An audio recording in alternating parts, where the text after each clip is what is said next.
What is going on, everybody? Cowboys Nation here, and today I'm going to be talking to you guys about my top 5, in no really particular order, my top 5 players left on the board going into the second round tonight at 8 p.m. So once again, these aren't in any particular order. This is just, in my opinion, once again, my opinion, the overview of what I think is the top 5 players left. A couple of these you may or may not agree with. But yeah, these are a variety of positions. In fact, none of them are the same position. So yeah, a lot of variety if you guys are looking and wondering who your teams might look at. But I did not get to include who the top targets for these guys are, like who's looking at them the most or anything, as in like Cowboys wise. But I'm just kind of doing like an overview of the top 5 people left. So let's start with my number 1. Once again, not in any particular order. I have Connor Cook. Connor Cook is a quarterback from Michigan State. He came back from his junior year this year, and a lot of people think it was a really good idea for him to do this because he's got a lot of vision now. You know, he knows a lot. He's learned the game a little bit more, become more of a student of the game, and he's increased his accuracy. He anticipates throws better, and he sees things better. And that's, once again, just from more experience coming back from his junior year. Once again, I mean, you think like this kid's like ranked probably 4th or 5th best quarterback in the draft, and he was thinking about coming last year. That probably would have made him like a late 4th or 5th round pick. Now looking into the late 1st, which he didn't get, but he was projected probably going to go really early in the 2nd. If you guys didn't know, Cowboys are pretty interested in this guy because we missed out on Paxton Lynch. We were really getting close to sealing a deal with the Ravens on trading up to get Paxton Lynch after we took Elliott. But unfortunately, that didn't happen. Paxton Lynch ended up in Denver with the Broncos. Good luck to him. We'll probably trade for him. Probably not, but hey, why not? But yeah, Connor Cook, once again, very accurate, anticipates throws, and yeah, he stayed that extra year to get all that experience, which is really good. So number 1, Connor Cook. Moving on to my second one. Now this is kind of where you guys might start to disagree, but this is just from, once again, personal opinion. MACKENZIE Alexander. MACKENZIE Alexander is from, if you guys didn't know, my favorite football team in college, the CLEMSON Tigers. No, I'm not a bandwagoner. I've liked them since C.J. Spiller. MACKENZIE Alexander, cornerback, beast. I honestly thought, I completely forgot about him. When I was making this, I was like, oh my gosh, where's MACKENZIE Alexander? Like, I honestly thought he was going to be up there competing with Jalen Ramsey, like for the top cornerback spot. But no, like he's projected maybe late 2nd, late 3rd, pushing 4th maybe. Or I'm sorry, late 2nd, 3rd, and early 4th. Like, that's crazy. I expected him like maybe 1st round, like early 1st round, like Vernon Hargreaves. I mean, he's one of the, in my opinion, he's the top 2 to 3 man coverage corners in the entire draft. The dude, I mean, he makes up for, like, people say he drops the ball out, which he does. He really didn't have that many interceptions, but he really does make up for him with all that hustle. Like, he's so consistent on getting those balls batted down and playing great man coverage that he really, like, him batting down 5 balls a game is like him getting 1 interception a game.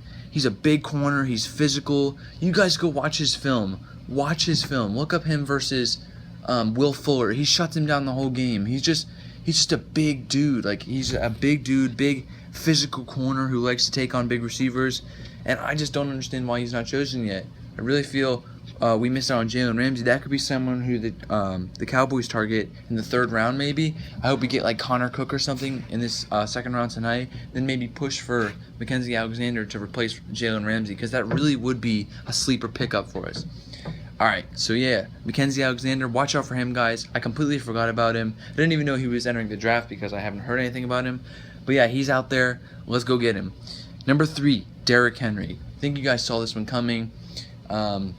I honestly would prefer him over Ezekiel Elliott, just because, I mean, Heisman winner, he's got the experience, he's going to have the confidence. He came from Alabama, big school, not hating on Ohio State, but Alabama, I mean, they pushed him so hard. 600 career touches, which means he is a workhorse. People might say he's not a workhorse just like Ezekiel Elliott. 600 career touches, I think that's a lot, considering the fact that every single year Alabama has a huge running back. When he was a freshman, he had like 70 to 100 carries, and that's pretty good for an Alabama freshman.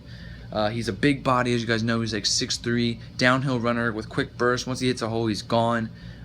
He's basically a bigger Zeke. Now Zeke, he has more lateral east to west, when Derrick Henry's a little bit more north to south, but he can make up for that by pushing that speed.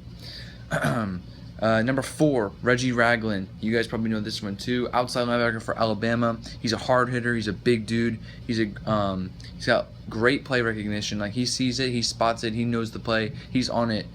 He has really high potential. From the Bama defense, you know, it's kind of hard to evaluate. Like, I'm sure so many Alabama players would have gone, but they're almost all on the defensive side, minus like Derrick Henry and who else was there? There was someone else, but most of the people from Alabama this year that are going, other than Derrick Henry, are all on the defensive side. So I honestly think, like, coming from that defense, it's kind of hard to pick out the best player on Alabama's defense. They're all great. They're all a huge defense. And yeah, Reggie Ragland, very fast and explosive. He's almost like a taller running back that hits hard on defense. He's super fast, and he can benefit basically anybody. Anybody who gets him in the draft is going to be benefited and is going to have a step up in their defense. And moving on to finally, last but not least, A'Shawn Robinson. Let's start with this guy. Once again, from Alabama on the D-line.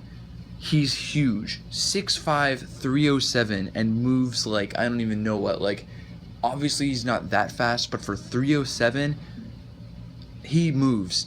He has the perfect body for an interior lineman in the NFL, especially coming in as a rookie. He can't be one-on-one blocked. Anybody that tries to one-on-one block him, he just throws him aside and gets to the quarterback. And that's all you really want, which means great block shed, everything. He finishes plays very well. When he gets a hand on somebody, he's either holding them until another player comes, or he's finishing himself. Once again, the perfect body, huge dude. You look at him, he looks like he's been in the NFL for 10 years. Honestly, go look at film of all these guys, just so you can back me up a little bit. So yeah, those are my top 5 players left on the board in the second round, coming into tonight at 8 o'clock on NFL Network or ESPN. I'm hoping that the Cowboys get Connor Cook, or trade up and get someone else like Derrick Henry. Well, never mind. I was going to say hopefully we can get Derrick Henry, but I'm just so obsessed with getting Derrick Henry because after all those things I said, like, I just feel like he's perfect for the Cowboys. I feel like a team's going to get Derrick Henry, and then he's going to do so well, and Zeke might not play as well, but we'll see. I'll get back to you guys tomorrow on updates of the second round. So yeah, I'll talk to you guys later. Peace.